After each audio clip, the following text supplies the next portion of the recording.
სიმღერი ნანასა ზაპარს გიამბო ჯადარი ზეცნა მალერსი ამავსო ეჭვებით ნავადარი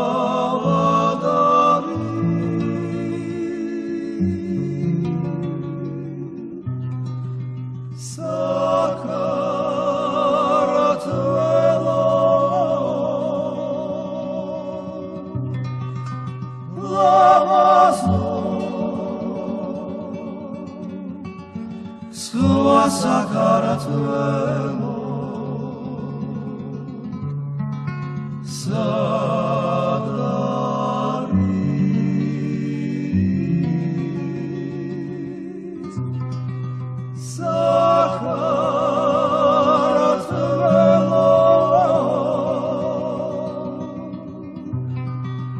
ლამაზო სხვა საკარათველო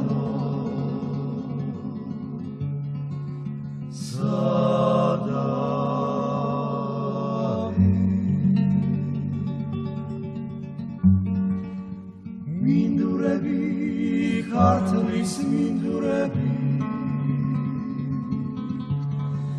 კედები მოხარგაშლილები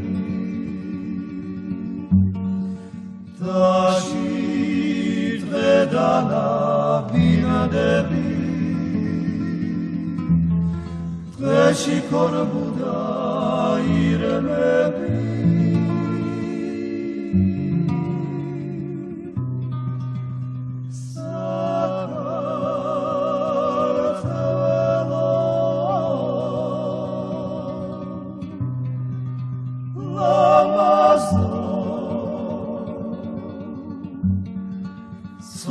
საკარათველო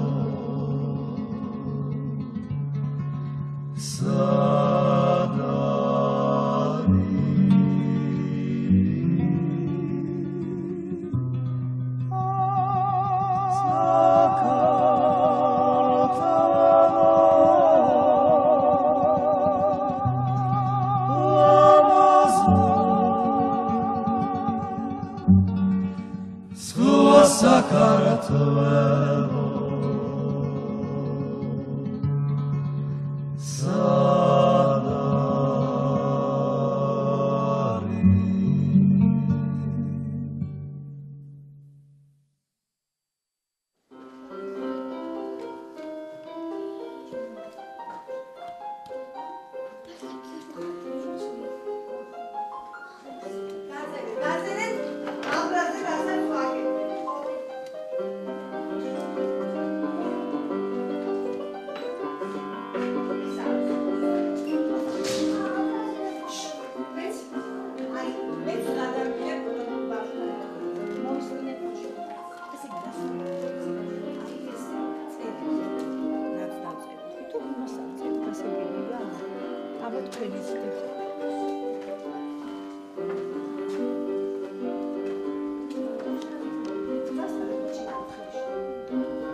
თბილისის 154 საჯარო სკოლის მეოთხე პირველი კლასი. დიახ, ამას ჩამოვკიდებთ ბავშვებო ანას თუთის ხეზე.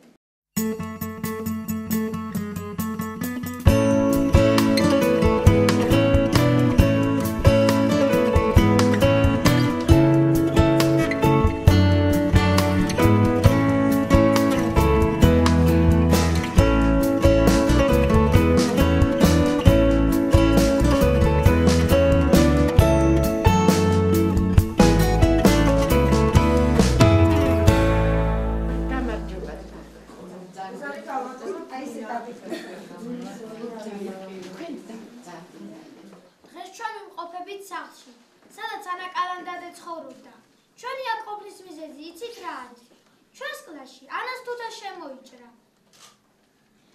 ანა კალანდაძეს ახალგაზრდობაში აქვს დაწერილი ერთი ლექსი, რომლის სიტყვებიც ქართული პოეზიის ყველა მოყვარულ ზეპირად ახსოვს.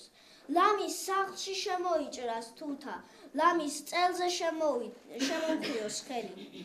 გავიდა ხანი. ქალბატონი ანა თბილისში ერთი მრავალსართულიანი სახლის მეორე სართულზე დაბინავდა. რაოდენ დიდი იყო პოეტის გაოცება, როდესაც ერთ მშვენიერ დღეს აივნიდან თუთის ხეს მოჰკრა თვალი. ეს ხე თავისით ამოსულიყო და შეუმჩნევლად აეყარა ტანი. იდგა ლაღად გაზრდილი თუთის ხე. ეზო სალამაზებდა. ბავშვებს ტკბილი ნაყოფით უმასპინძლდებოდა. ერთხელ ეზოში ხმაური ატყდა. რამდენიმე მეზობელს ხის მოჭრა გადაეწყვიტა. აბა რა ვქნათ? თუთამ ავტომობილები შავად მოგვითხარაო, სხვებმა თავი არ დაანებეს. ანას თუთის ხეს არ მოგაჭრევინებთო. ეს ხე პოეტის სახლთან დღესაც დგას. ის კენწეროთი მეორე სართულს კარგად იძეა აცილებული. როდესაც ქართულის გაკვეთილებზე ანა კალანდაძის შემოქმედებას გავეცანით, დავინტერესდით მისი ბიოგრაფიით და ყველას სურვილი გაგვიჭდა გვენახა თუთის ხე და ეს აბრა ანას თუთის ხეზე გაგვეკეთებინა. მასწავლებელიც სიამოვნებით დაგვთანხმდა. ლამის სახლში შემოიჭრას თუთა, ლამის თავზე გადამისვას ხელი, დამიძახებს, თვალს ჩამიკრავს მუდამ, ხე მაღალი, ხეზურ მუხტის ფერი. რა ჩურჩული ესმით ჩემთა ყურთა, რა ჩურჩული, დამდაგველი, მწველი. ლამის სახლში შემოიჭრას თუთა, ლამის წელზე შემომხიოს ხელი. ანა კალანდაძე დაიბადა 1924 წლის 15 დეკემბერს ჩოხატაურის რაიონის სოფელ ხიდისთავში. საშუალო სკოლა დაამთავრა ქუთაისში. იმავე წელს ჩაირიცხა თბილისის უნივერსიტეტში. იგი 1993 წელს იგი აირჩიეს მეცნიერებათა აკადემიის აკადემიკოსად. მან ლექსების წერა 11 წლის ასაკში დაიწყო. მისი ლექსები ნათარგმნია რუსულ, ფრანგულ, ინგლისურ, პოლონურ და სხვა ენებზე. მისი ლექსები გამოირჩევა სინატიფით, სულიერი სინაზით. ანა კალანდაძე გარდაიცვალა 2008 წელს 83 წლის ასაკში. იგი გამოასვენეს სამების საკათედრო ტაძრიდან და დაკრძალეს მთაწმინდის მწერალთა და საზოგადო მოღვაწეთა პანთეონში. როდესაც შენს ქვეყანაში მეტიც შენსავე ქალაქში ცხოვრობს პოეტი ანა კალანდაძე, მართლაც უნდა დაივიწყო ყველა უიმედო ფიქრი და განთავისუფლდე სინანულის აღძველ შეგნებისაგან. რომ დღეს ჩვენ უკვე აღარ ცხოვრობთ ისე და პოეზიით, ისე და როგორც ჩვენი წინამორბედი თაობები ცხოვრობდნენ. წერს გურამ ასათიანი. საქართველოში პოეტურ სიტყვას არ დაუკარგავს ადრინდელი ფასი. ლეთანიის გზაზე ასკილი მოცხარი მოწვი გზადაგზა კუნელიც ხვდება ავარჯვით ლამაზი მხრები გაშალეს ლამაზმა მთებმა მოვდივართ ცივი სექტემბრის ქარები ქრიან სველ გზაზე წაბლის დაიფნის და მუხის ფოთლები ყრია მოვედით სამადლოს ხელთან ნისლებში დანთქმულა იცის მე მინდა სულ ვიყო შენთან როგორც ეს მთები და ნისლი ასკილი მოცხარი მოწვი გზადაგზა კუნელიც ხვდება აღარ ჭირს ლამაზი მხრები გაშალეს ლამაზმა მთებმა სეიცინის ვარფურცლობის დარია და შესკოხთან გუგუნია თელევის კარში გამო კია მარია არასგავი მხოლოდ მოგეფერია შემავლენ როკვით კლავაცავარნი სურნელთ ქებითა მოვაპეპელა ლურჯი ბალახი აღდგება მკვდრეთით დაინაბება მინდვრად შროშანი ციურცრემლითა თოვლივი თეთრი და შეძრავს პატარა ჩიტი და შეძრავს თას ვარდის ქებითა შემავლენ როკვით კლავაცავარნი სურნელთ ქებითა ჯეჯილში ჩაიშრიალა თვალგახელილმა ყანამა თით მობერილმა ნიავმა ნარგიზის სიავნანამა ერთი პაცია ჩიორა მუხიდან მომესალამა ია განგებად დახატა თუფიროსმანის ყალამა ყაყაჩოს ღვინის სალხინო როგორ არ შესვას ანამა ჟუჟურაწვიმა მოვიდა დიდი მინდორიდანა ანა კალანდაძე საქართველოს ბუნების მშვენიერებას ლექსი ყაყაჩოსა სიწითლითა მიუძღვნა. პოეტმა იაკო გოგებაშვილის ციტატა ყაყაჩოსა სიწითლითა ყანა დაუშვენებია გამოიყენა. თაგაშლილი მთები არის, სხივგაშლილი სერებია, არ ჩურჩულებს ლელიანი, გული შეუჯერებია, აქ კორდია მობიბინე, იქ მზიანი ტევრებია, რადუსკდება გული ირებს, გელა გადამტერებია, თეთრი ნისლებს ირებს, ეს ხომ ლურჯად ცხენებია, შვიდი ზეცა გადირბინეს, არსად შეუსვენებიათ, ამ მშვენიერ მინდორველზე, რანაირი ფერებია, ყაყაჩოსა სიწითლითა ყანა დაუმშვენებია. ანა კალანდაძე იმ იშვიათ შემოქმედს რიცხვს ეკუთვნის, ვინც შეძლო და ჩვენ სულიერებისგან გაძაცული საუკუნის შვილებს მოგვიტანა ციური მადლით დალოცვილი სიტყვა, რომელიც სული სამოფსალმუნით გვადგობს, გვალმობიერებს, წყურვილს გვიხმობს, მალამოს ამეთქვესალ ბუნება. შენი სეღრმა ხარ ქართულოცაო, შენი სეღრმა ხარ, სამკვიდრო შენ ქვე შემოსულმა ვერავინ ნახა, ვერც საოს მალო, ვერცა მონღოლმა და ვერცა სპარსმა. შენი დიდების მომღერალია, ოშკი და ზარზმა. ბებერი ტაო, შენ ისე ღრმა ხარ, ისე ფაქიზი, ქართულოცაო. უწყოდა ბრძენმა, გლეხმა თუ მეფე, ხამს დავიწყება მისი არცროდეს. ვინც წნელის კონას ცალ-ცალკე დაშნის, დედა სამშობლოს შხამს მიაწოდებს. არ აქვს ზემოთ, არ აქვს ქვემოთ, ის ლექსია, რომელშიც არც ერთხელ არაა ნახსენები სიტყვა სამშობლო, მაგრამ მთელი ლექსი გაჯერებულია მშობლიური ქვეყნის სიყვარულით. არ აქვს ზემოთ, არ აქვს ქვემოთ, წელანდია სათიბები, კენკეშა და უკადრისავ, ნასათურად ნატიფები, ხელს ვინ გახლებს უკადრისავ, თვალნია გიტირდებიან, ეს პეპლები, ეს ფუტკრები, რაღაც გადაჰკიდებია. არ აქვს ზემოთ, არ აქვს ქვემოთ, ტყეებია, ნუნდვრებია, უკვდავების წყაროები კლდეებს გადმოჰკიდებია. ყვავილებიც იმდენია, ნასათუდ ნატიფები, არ აქვს ზემოთ, არ აქვს ქვემოთ, წელამდეა სათიბები. რეკენ ზარები, რეკენ, სიზმარია თუ ცხადი, დაასვენება ჩემს წინ დიდი თამარის ხატი. ვინც შეახებს ქარი დროშის მაღალის კალთას, ბასიანისკენ იგი კვლავ მიუთითებს პათა. სემზის ქალაქში ჩამოიხედა, იდგა თბილისი, როგორც ერეკლე ხმალ შემართული გარის ციხესთან. ღრუბლები როყვით დაიძნენ ქარში და მიაშურეს ლილის თემთათა. ასეთი დარი თუ იყო მაშინ, ოდეს თბილისი, აიკლეს პასთან. ანა კალანდაძის ლექსები რელიგიურ ჰიმნებს გვანა. რამდენი ხმებია, რამდენი მუსიკა, რა უცნაური. ანდა ყური დაუდო ამ ძლიერ მუსიკას ცისა და მიწის ქვეყანას რომ თავზე ევიდა.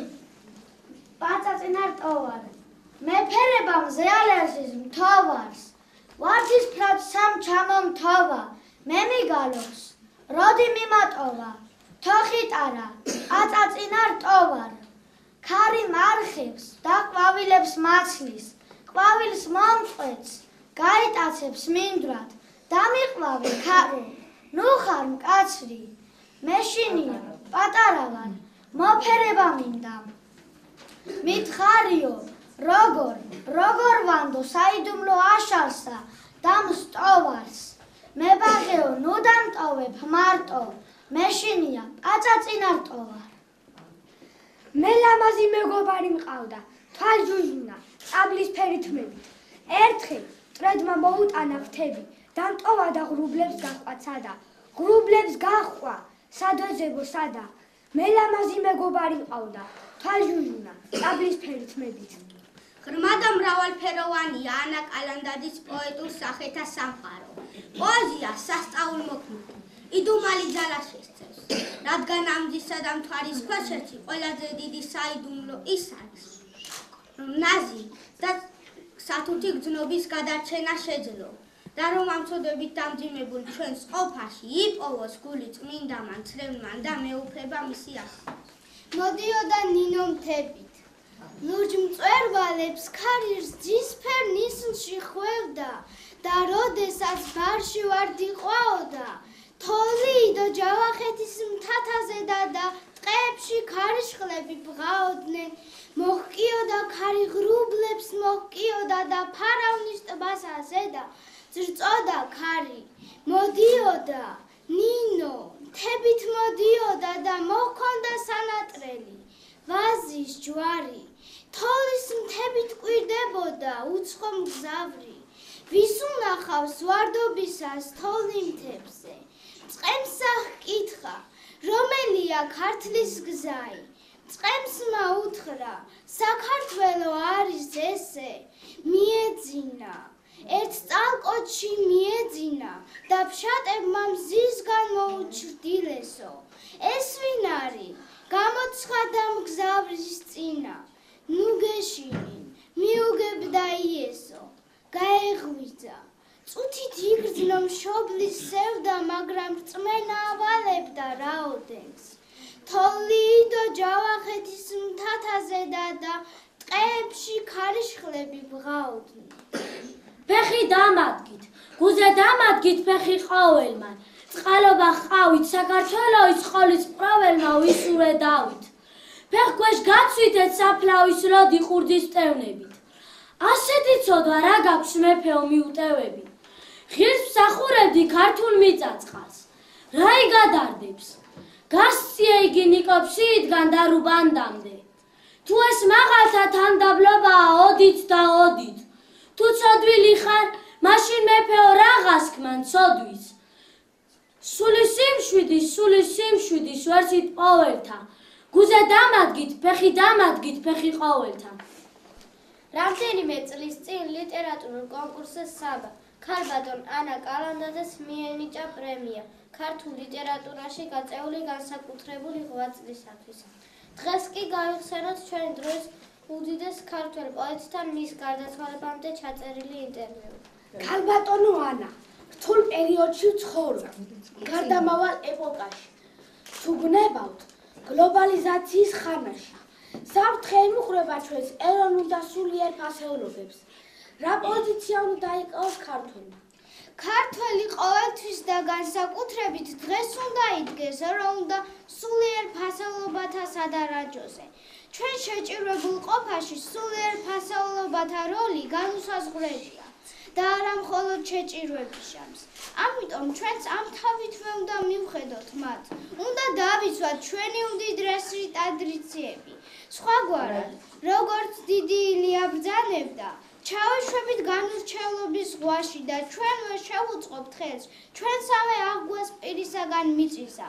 ნუ აყვებით უცხოთა ფეხის ხმას. რა როლი შეასრულა თქვენი პოეტური ხედვით? გნებავთ საზოგადო პიროვნების ჩამოყალიბებაში სარწმუნოება. მართლმადიდებელი სარწმუნოება ჩემი პოეტური შთაგონების ერთ-ერთი ძლიერი მასაზრდოებელი გახდა. ღვთისაგან ბოძებული შემოქმედების უნარი. რა მოვალეობას აკისრებს პოეტსა და მწერალს? დიდის ღმერთის საკურთხევლის მისთვის ღვივის ცეცხლი გულში, რომ ერისა მოწმედ ვიყო ჭმუნვასა და სიხარულშიო. ბრძანებს ჩვენი უგვირგვინო მეფე. ყოველი შემოქმედის მოვალეობაა, რომ მის სულსა და გულს მარად აჩნდეს ერის წყლული. რას ნიშნავს თქვენთვის როგორც შემოქმედისთვის ადამიანი, მოყვასი? რამდენად დიდი სათხროებაა მიტევების უნარი. მიტევების უნარი უდიდესი ნიჭია ამ ქვეყანაზე. ამიტომ მას ქრისტიანულ სარწმუნოებაში უპირველესი ადგილი უჭირავს. რა ძნელიც არ უნდა იყოს, ვცადოთ, ვიყოთ მიმტევებლები, რადგანაც მხოლოდ ამას მოჰყვება ურთიერთგაგება ადამიანთა და ქვეყანათა შორის და აქედან საყოველთაო სიმშვიდე. თქვენ შემოქმედებას მსჭვალავს ძაფრის სწრაფვა. წარსულის ტრადიციების გაცოცხლებისკენ, ქართული სულიერების თავისუფლებისკენ. სამი ღვთაებრივი საუნჯე დაგვრჩა ჩვენ მამაპაპათაგან. ბრძანებს დიდი ილია, მამული, ენა და სარწმუნოება. ჩვენმა დიდმა წინაპრებმა სისხლით დაიცვეს იგი და გადმოგვილოცეს ჩვენ. რათა ჩვენც თვალის შინით შეგვენახა იგი და გადმოგვესა შემდგომი თაობებისთვის. მტერი ყოველთვის ერთის ამ ძლიერი საყრდენის მოშლას ცდილობდა. სამწუხაროდ ეს დღესაც იგრძნობა. ამიტომ გვმართებს განსაკუთრებული სიფრთხილე, ამ წმინდა სამების განსაკუთრებული მოვლა და პატრონობა. დღეს ქართულ ენას მართლაც სჭირდება გაფრთხილება, სრულყოფა და განვითარება. რა როლის შესრულება ძალუც ამ საქმეში, პოეტს წერას. ერთ არაბულ ნათქვამს გავიხსენებ. ყმაწვილს ისევე სჭირდება თვალყურის დევნება, როგორც ცეცხლზე შემოდგმულ რძესო. იგივე ითქმის ენაზეც. უმეთვალყურეოდ მიტოვებული ენა მალე ნაგვიანდება. ჩვენი ენა არაენას არ დაუვარდება ქვეყანაზე. ნიჭიერი მწერალიც იმისთვის არის სასარგებლო ენისათვის, რომ თავის თხზულებაში ენის სიმდიდრე გამოაჩინოს ხოლმეო. ბრძანებს ილია ჭავჭავაძე. ქართულმა მწერლობამ უნდა გამოაჩინოს ენის სიმდიდრე და ამით შეუწყოს ხელი მის განვითარებას. ქალბატონო ანა, თქვენთვის რა არის პოეზია? ისევ წმინდა ილია მართალს მოვუსმინოთ. ლექსი იმით არ ალექსობს, რომ სიტყვების ბოლოები ერთმანეთისთვის შეუწყვიათ. ლექსი პოეზიის შვილია. რა არის პოეზია? ამას ვერა კაცი ვერ აგიხსნით. თქმელიც ტყუილად მოცლება და გამგონიცა. პოეზია საგრძნობელია და არა სათნობელი. ჩვენ მხოლოდ მისი ზემოქმედება ვიცით. ვიცით, რომ იგი გვატყობს და გვასიამოვნებს ჭირსა და ღიმშიც. ყოველივე ეს ვიცით და თვითონ პოეზია რა არის? ეს კი არავინ იცისო. ეს კითხვა პასუხს არ ითხოვს. იგი რიტორიკული გახლავთ. თქვენს არაერთ ლექსში ჟღერს სახარებისეული მოტივები. ჩანაწმინდანები. წმინდა წერილში ასახული ესა თუ ის მოვლენა თქვენი სულის პრიზმაშია გატარებული და ხატრული ხერხებით გაცოცხლებული. წარმოუდგენლად დიდია წმინდა წიგნების როლი ცხოვრებისეული მოვლენების შეფასებაში. მათი ბრძნული ხედვა ყოველ ჩვენგანს გულზე უნდა გქონდეს დაჭდეული. და ბოლოს, როგორ საქართველოში ირჩევთ ცხოვრებას? როგორც ცნობილია, არც ერთი წინა ფორმაცია არ ყოფილა მხოლოდ დადებითი, ან მხოლოდ უარყოფითი. მიუხედავად იმისა, რომ ჩვენი საუკუნეც არ არის დასგეული ნაკლისაგან, ცხოვრებას მაინც დღევანდელ საქართველოში ვირჩევდი. ქართველ პოეტ ქალთაგან ანა კალანდაძის პოეზია ყველაზე მეტად აისახება მუსიკალურ ხელოვნებაში. კომპოზიტორმა მერი დავითაშვილმა და ჟურნალისტმა თეიმურაზ ნაცვლიშვილმა პირველებმა მიმართეს ანა კალანდაძის პოეზიას. შექმნეს ვოკალური ნაწარმოებები, სიმღერა, საქართველო ლამაზო, რომანსები, არაბი ხარ და თუთა. კომპოზიტორმა ნოდარ მამისაშვილმა პოეტის ტექსტზე შექმნა მეოთხე სიმფონია სოპრანოს, ტენორისა და ფორტეპიანოსათვის. ანა კალანდაძის ლექსებზე დაწერეს სიმღერები აგრეთვე გივი ციციშვილმა, ტარიელ ბაქრაძემ, ჯემალ ბეგლარიშვილმა, კახა ცაბაძემ და სხვებმა.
მადლობა მასწავლებელს, ბავშვებო, სულ ყველას გენასვალეთ, მშობლებო, დიდი მადლობა, რომ ხელი შეუწყეთ მასწავლებელს აი ასეთი ღონისძიების მომზადებისთვის. ბავშვებო, პირველ რიგში რა უნდა გითხრათ? აი ამ სახლში ცხოვრობდით ბოლო წლები. აი ამ მაგიდაზე მუშაობდა ხოლმე, აი ეს იყო მისი სკამი. აი ეს.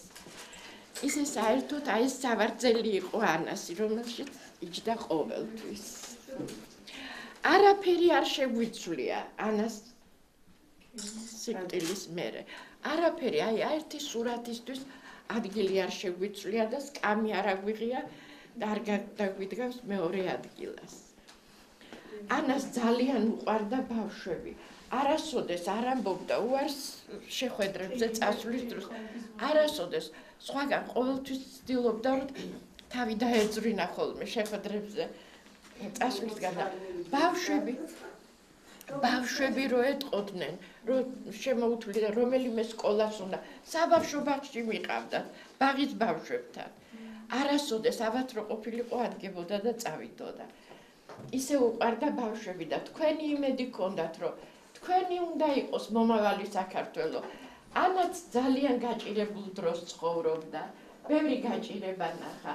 30-იანი წლების, 40-იანი წლების ომიც, ობლობა, გაჭირება, მაგრამ ლექსებიც დაწერა, კარგათაც ისწავლა და სახელოვანი პოეტიც გამოვიდა. არაფრის არ შეგეშინდეთ თქვენ. ეხლა ცოტა წუწუნებთ, ცოტა ვეშინია რაღაცის, ხო, მაგრამ არაუშავს. ისე რომ თქვენ აი ამ პატარა ბავშვებმა რომ ამდენი სიყვარული ჩააგზავნეთ, ესე ისწავლეთ ანას ლექსები, უღრმესი მადლობა. ქალბატონო, ჯერ თქვენ და მერე თქვენ ბავშვებო. გაიზრდებით და მერე უფრო გაიგებთ ანას პოეზიის ფასს და აი ეხლა ერთი რამოდენიმე წუთი რომ ბავშვებს აი სურათები უთხრა. ხო, ანას ცხოვრების აი ყველაზე შეიძლება ითქვას აი უსაყვარლესი პიროვნებები, სალოცავი ხატები, ანას ხატები, აი დავით აღმაშენებელი ბავშვებო, აი დავით აღმაშენებელი, აი თამარ მეფე, აი ილია ჭავჭავაძე, აი ივანე ჯავახიშვილი, აი ვისი სახელობისაც არის ახლა უნივერსიტეტი, სახელმწიფო უნივერსიტეტი და აი ესენი იყვნენ ანას სალოცავი ადამიანები. ანას სალოცავი ადამიანი იყო ბოლო ხანებში, აი ეს არის, აი ჩვენი უწმინდესი და უნეტარესი პატრიარქი. ბავშვებო, აი ეს სურათი არის ანასთვის ბოლო სურათი. ნოემბრის თვეში გადაიღო ეს სურათი პატრიარქთან და მარტის თვეში გარდაიცვალა უკვე. ამის მერე სურათი აღარ გადაუღია.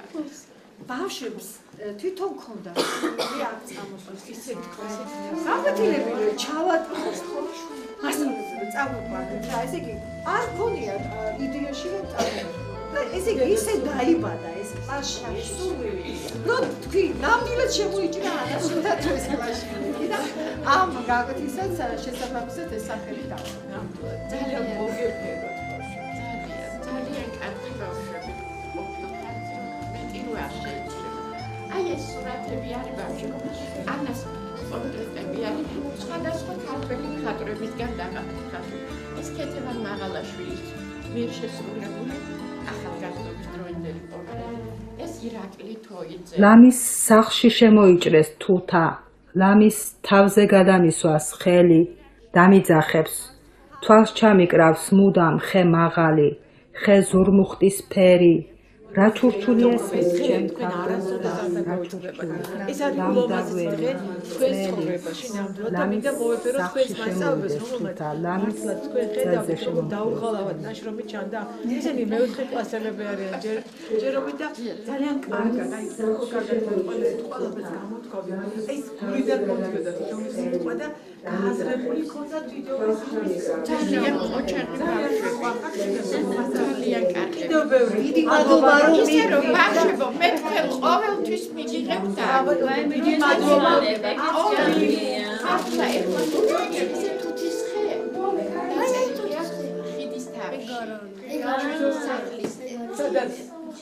იქ ედგათ თუთა და იქ ბავშვობისას უკვე 16 წლის ყოფილა რომ ავად ყოფილა და ღამე არ მეძინაო და შევინეთ ხოდა რა თუთის ხის და შეიძლება ჭიროხოდა და პოეტად იყო დამადებული თორე მეც მესმის ხოლმე იამის და კარგის მაგრამ ლექსებს ვერ ამწეს და მაშინ დაუწერე ეს ლექსი და მე მართლა აქ რო გადმოვედი 79 წელში გადმოვედი აი აქ კუთხეში არ ამოვიდა ეს შემოსული იყო აქ მაშინაც რკინებიც არ აქვს და სულ იმაზე იყო აივანზე ეს სტოლები ხო და ვიღაცა მართლა თქვა რომ ისა გვა აჭყიან შავი თუთა იყო ერთი კითხვას რომ მოჭრათო და მე აღარ გადაიცვალა ისე სიცოცხლეში იმითხრა რომ თინა უთხარიო რომ არ მეწყინე მე არა უჭრა არა ბავშვებო მოდი გამოვთეთ იქიდან შტეფსელიდან გადავკარგეთ ხოდა ჩვენ ახლა აბრას ჩამოვკიდებთ აბრა ვერ წავიკითხე საფალი არ ჭეთია და მოგართეთ საფალესაც გავფრთხილდეთ ჩვენი საყვარელი პოეტის ანა კალანდაძის თუთის ხეს არ დაუმტრიოთ ტოტები დაუსხით წყალი არ დაანაგვიანოთ ეს ადგილი და პატივი ეცით ანას თუთის ხეს ეს თვითონ ეს ტექსტი არის ესე იგი მე კლასში ჩავატარე ესა ჯგუფი მეცადინეობა და ყველა ბავშვმა აგერ მაქვს წერილები არა თუ სხვადასხვა წერილები და ამოვარჩიეთ მე ეს საუკეთესო 2014 წელი ეს გამოჩა დიდები გაიზრდებიან და მოვლენ აქ ხო ეს იქნება იმ ხეზე ალბათ ვინ მოსვლის ყოველ შემთხვევაში ამ სახლში იქნება მასწავლებელს რო არ გადავცი ანას წიგნი არ შემიძლია ჩემ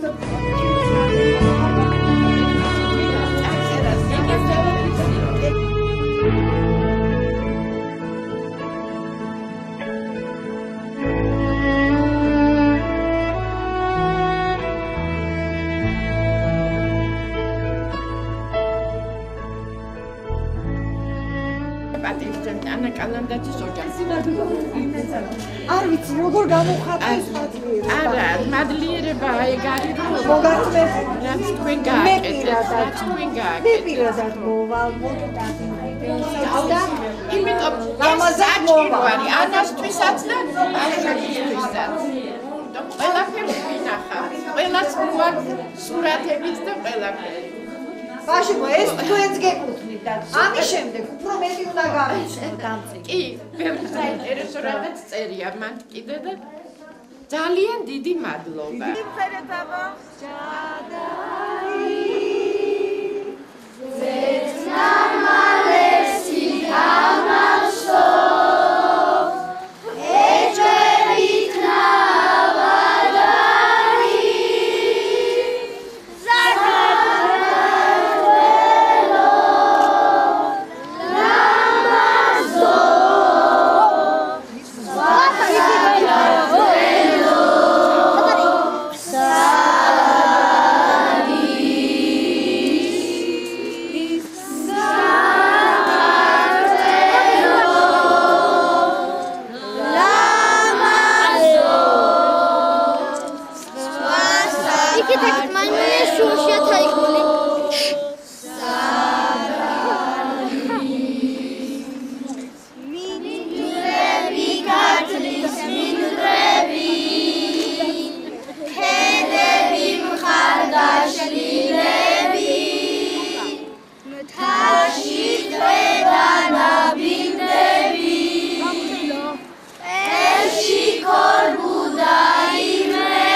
დავიდგინე წიგს, და დააპირებ წაკითხვას და როდესაც გინდათ რომ ყვადროს განაგზოთ ხო ის წაკითხვა, მაშინ ეს არის სანიშნე, ჩადებთ.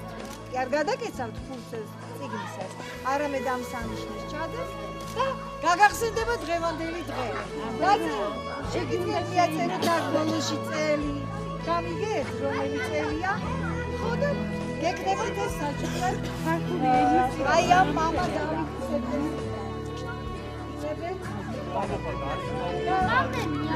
მოგცემ ბევრია რამდენია ეს არის კიდევ სანიშნე რომ წიგნი არ გადავიღოთ.